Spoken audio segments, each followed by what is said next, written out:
All she had to do was present her research to Congress. But the night before her big meeting, my security measures failed. A team of Black Op mercenaries stormed into Sarif headquarters, massacring everyone in sight. 3 of the mercs were heavily augmented walking tanks. Their mission? Take out Megan and her team. I tried to stop them, but their leader tossed me through a plate glass wall. Last thing I heard as his bullets slammed into my brain was Megan's dying scream. I should have died with her. Only I didn't. High-end military-grade enhancements saved my life. The best augmentation Sarif's money could buy. Took me half a year to get a feel for her. Should have taken longer. But 6 months into my recovery, Sarif Industries was attacked again. This time, by a radical group of pro-human purists. Violent, militant, and fanatically opposed to human augmentation. They claimed to be members of Humanity Front, a non-profit organization that wanted the UN to limit biotechnology research. The thugs broke into Sarif's factory and found machinists working overtime on a top-secret military augment called the Typhoon. Sarif sent me to retrieve it, and when I did, I found one of the so-called purists next to it, wired with cerebral implants, trying to download its classified specs. Obviously, something more was going on. The AUG killed himself before I could question him. Sarif ordered me to dig deeper, so with the help of Frank Pritchard, Sarif's head of cybersecurity, I did. Turns out a second hacker had been controlling the AUG's actions from somewhere off-site.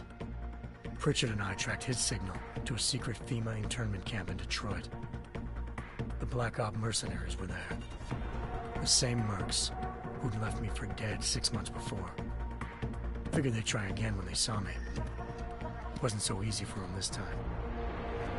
I took out the tank named Barrett. Even got him to give me a new lead. A penthouse apartment in China. Of course, we both knew it would be a trap in the end.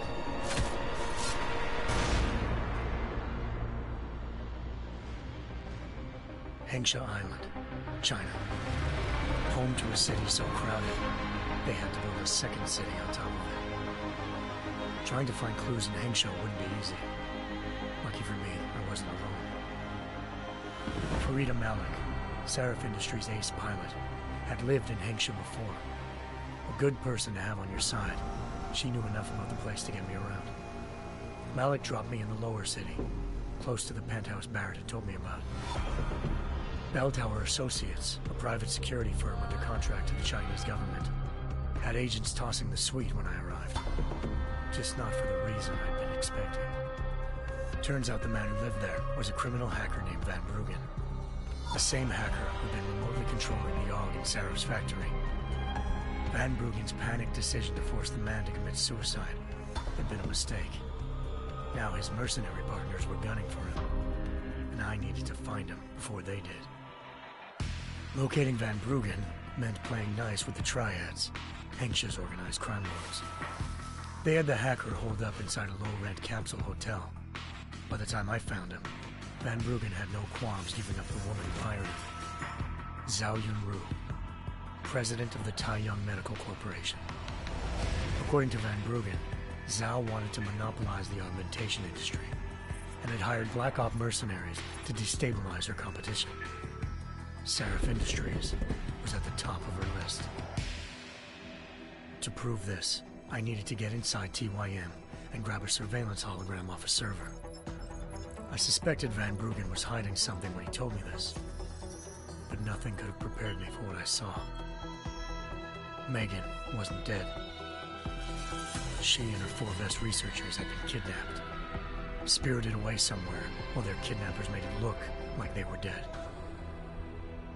Desperate to learn more, I confronted Zhao in her penthouse.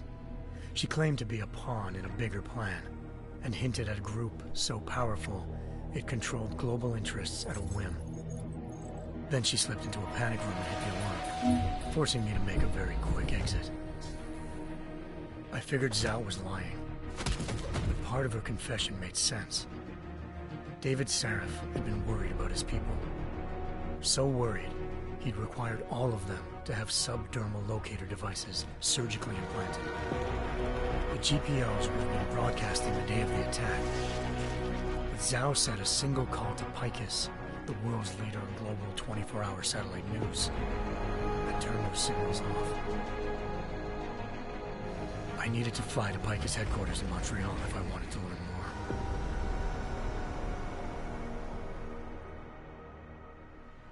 Eliza Cassan, Picus Communications' First Lady of News. Malik thought I was reaching when I told her Eliza was involved in this. The world's most famous news anchor, working with a mercenary hit squad. But when I confronted Cassan in her office, she freely admitted to jamming Detroit's satellites the night Megan's team had been taken.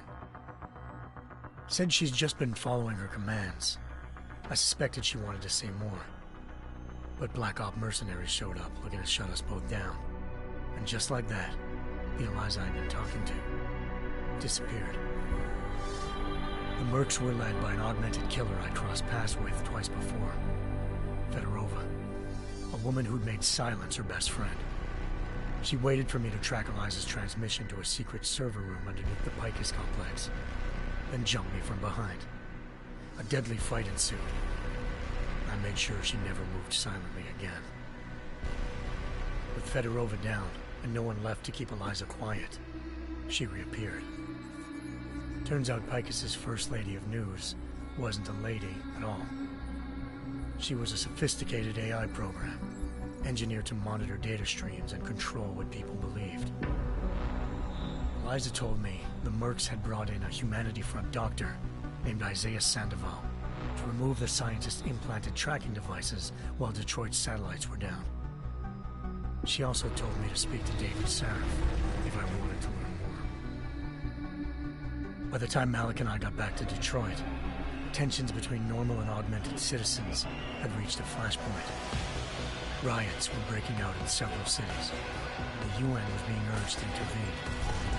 Sarif was trying hard to convince Hugh Darrow, the inventor turned philanthropist who'd once been a leading proponent of enhancement technologies, to help stop a possible regulatory vote. Sarif had a lot riding on Darrow. Megan's discovery would have given millions of people the chance to evolve beyond their normal human abilities, and at the same time catapulted Sarif Industries to the top of the Fortune 500. According to Sarif, Megan's kidnappers knew this, and didn't want people evolving unless they controlled how it was done. He called his enemies Illuminati, and urged me to keep searching.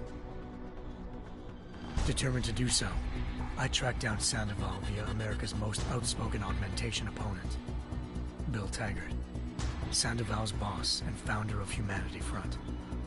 Sandoval admitted to operating on Megan's team when I confronted him, but said he hadn't removed their GPLs. He'd merely switched them to a different frequency. Pritchard was able to trace one of the signals to China. Malik and I immediately took off in pursuit.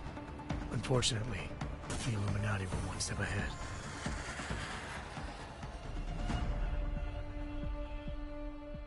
Ambushed. Shot out of the sky by Bell Tower Associates, seconds after entering Hengsha's airspace. Malik's piloting skills saved me. After a tense and bitter struggle, I escaped into Lower Hengsha. The tracking signal I was following led straight to the Triads, or more specifically, to the augmented arm of Tong Si-hung, leader of a gang of augmentation harvesters. Tong said they'd taken the arm off a corpse, which Bell Tower had left at their door, meaning at least one of Sarif's scientists was dead. Maybe not the rest of them, though. Tong pointed me to a port used for human trafficking and helped me slip aboard a Bell Tower ship. It was sailing to Rifleman Bank Station, a military base in the South China Sea. Bell Tower was holding kidnapped civilians as prisoners there, and using them to perfect the Hyron Project, a human-computer interface that left most of its test subjects dead. My search for Megan would have ended then, if not for a mysterious ally named Quinn. In exchange for my help exposing Bell Tower, he slipped me aboard a second ship headed to Singapore, and an Illuminati-run biotech facility called Omega Ranch. 3 of Seraph's scientists were there, forced by their captors to create a technology capable of remotely shutting down augmented abilities. Thanks to an emergency recall notice issued by the World Health Organization, millions of people all over the world already had the biochip installed. With the help of the scientists, I tracked Megan to a private section of the ranch. There, I ran into Yaron Namir, the walking tank who'd put a bullet in my brain the first time we met. He'd teamed up with Zhao and was hoping to catch me off guard. Their little ambush didn't work. I found Megan in a suite belonging to Hugh Darrow, the billionaire philanthropist who'd Seraph had called on for help. Darrow had convinced her to go along with the biochip plan by promising to sabotage the tech. As she was explaining this, Darrow appeared in a global broadcast, telling the world that augmentations would be the death of mankind. Then he activated the biochips to prove his point. All over the world, augmented people flew into a killing frenzy. Darrow had betrayed everyone, and it was up to me to set things right. To do it, I had to reach Panchaea, a massive installation in the Arctic Ocean. As I raced through corridors built by an all-augmented workforce, I saw death and destruction firsthand. By the time I shut down Darrow's broadcast, I knew the damage he'd done. Still, humanity's future remained unclear. How would the world react to this sabotage? Would people ever regain their faith in augmentations again? What would be the Illuminati's next move? Only time could give us the answers.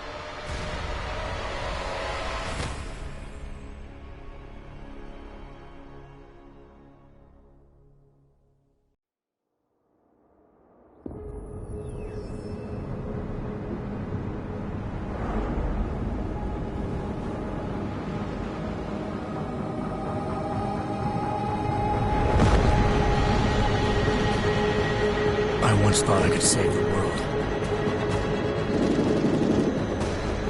Now look at it.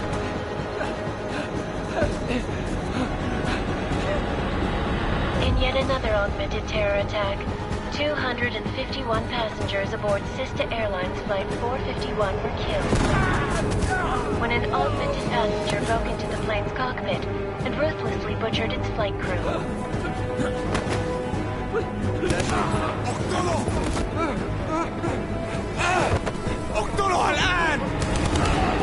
Details recovered from the black box recorder suggest that the man may have been suffering flashbacks to the AUG incident. That horrible day 2 years ago when augmented people all over the world flew into a psychotic killing spree, causing the greatest loss of life in recent history. Sometimes, you just have to let go and embrace what you've become. Not gonna go all wonky on us now, Hansa, are you? Well, if I do, McCready, I guarantee you'll never see it coming. Agent Jensen, am I gonna have a problem with you? No, sir. No reason to assume you would. Good, because you are the only augmented operative on this team, and I intend to make good use of you. Listen up, all of you. We got a sandstorm barreling down our arse and we can't afford to make mistakes. We're going after this man, an arms dealer named Shepard. He's ex-Bell Tower, one of the Special Forces commanders who disappeared during the incident. And he's come out of hiding? That cannot be good. It's not. He's selling weapons and military-grade augments to terrorists. This is Aran Singh, the undercover agent who lured Shepard out of his hole. Best you see Interpol's got. For 3 years he's worked hard to get in tight with the Jinn, an Iraqi smuggling cartel that's infected the Eastern Hemisphere like a plague. Last week, our arms dealer sent a message to the Jinn, offering to sell them a shitload of black market merchandise dirt cheap. They told Singh to handle the buy. They're not gonna like it when Interpol disrupts their party. Singh's cover really that good? It is right now. We need to keep it that way. This is where the deal's going down. A half-finished high-rise hotel that's been abandoned ever since the incident. It's not a pretty picture inside. Let me guess. Most of the laborers were augmented with heavy-duty industrial rigs. So when the incident hit, and they all went schizo, Things got gruesome real fast. And no one, except for some homeless junkies, have been inside the place ever since. So what's the plan, Director? Singh's meeting Shepard on the ground floor, inside the hotel's main atrium. He sent the bulk of his gin crew to the penthouse levels to secure a vantage point. I want McCready's team to take up positions overlooking the atrium and make the arrest. Jensen, you're going in solo from the roof. My objectives? Keep the gin from joining the party. As far as we can tell, only one route connects the atrium to the penthouse level, a halfway decent elevator shaft. Here. I want you to block access to it. Fine. Just cut me loose. Do you plan on relying solely on your augments for this one? I'd recommend taking a little hardware, just to be sure.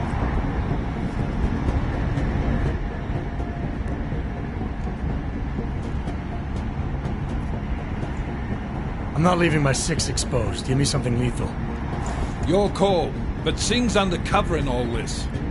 So watch your fucking sights. What about range? There's lots of wide spaces and high ceilings in there, but a number of tight and constrained rooms too. So it's a crapshoot, really.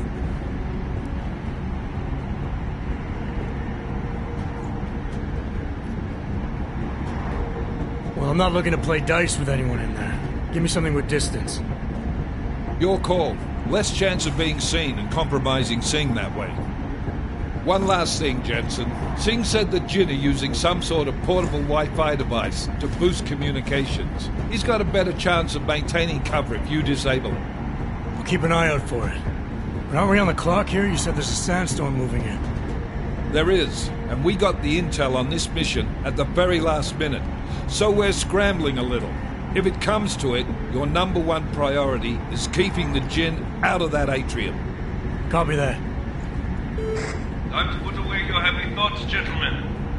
We're approaching the target building. You're up first, Jensen. Let's do this. Task Force Actual. This is Knife Leader. Engage Hush drives and descend to Angels 1-5.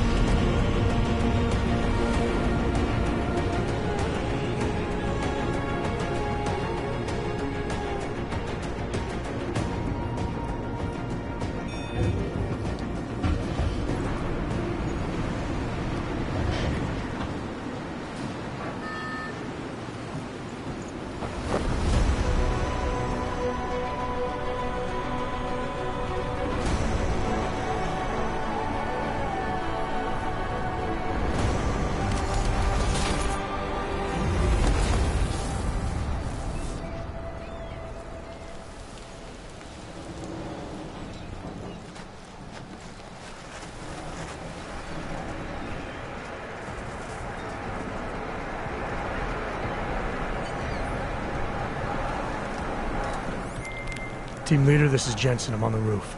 Solid copy. Move into the building. The access route you need to block is at the far end of the penthouses. And keep in mind, the direct route might not be the easiest one. Roger that. McCready will advise once his team is on the ground. Miller out.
Jensen, we're moving through... Oh, fuck! What's wrong? The Jinn have got a few Jennies up and running. Gonna have to hack keypads. You should enjoy McCready. They have colors and shapes. Just remember, red means bad. Fuck you.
Trace program initiated.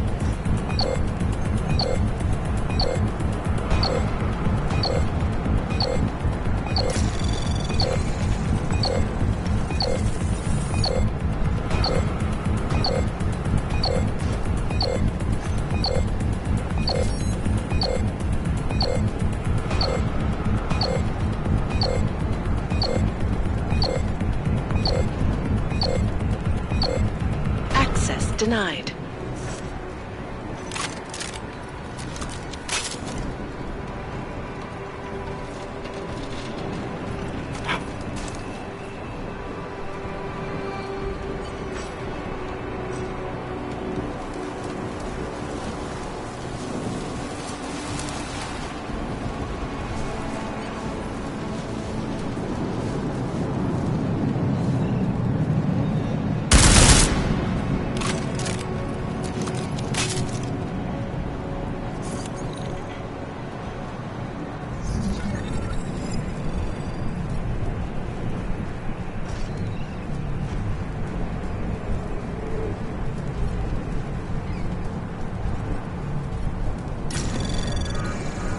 Anomaly detected.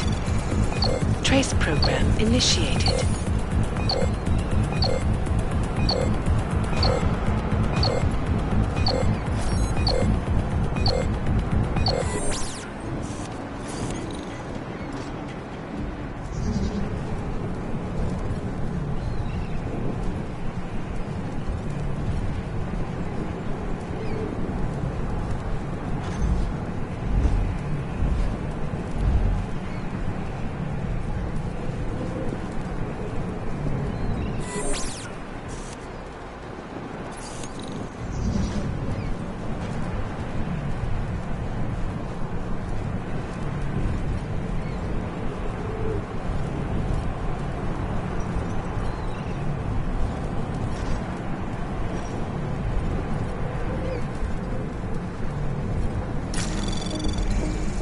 Anomaly detected. Trace program initiated.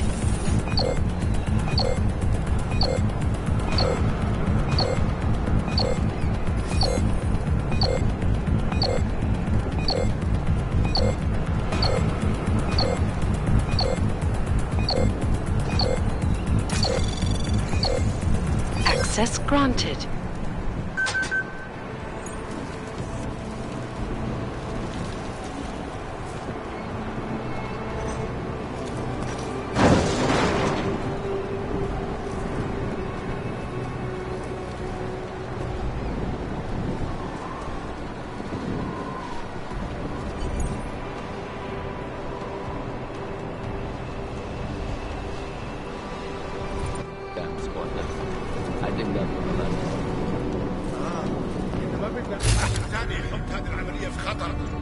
قبل ما يصل تاجر الأسلحة.